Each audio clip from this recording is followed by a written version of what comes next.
சிவாரியில் எடுத்த அவதாரம்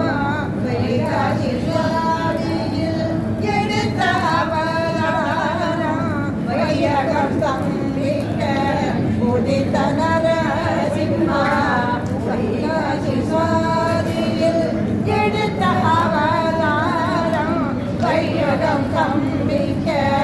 உதித்த நரசிம்மா லட்சுமி நரசிம்மனை சேவிப்போமே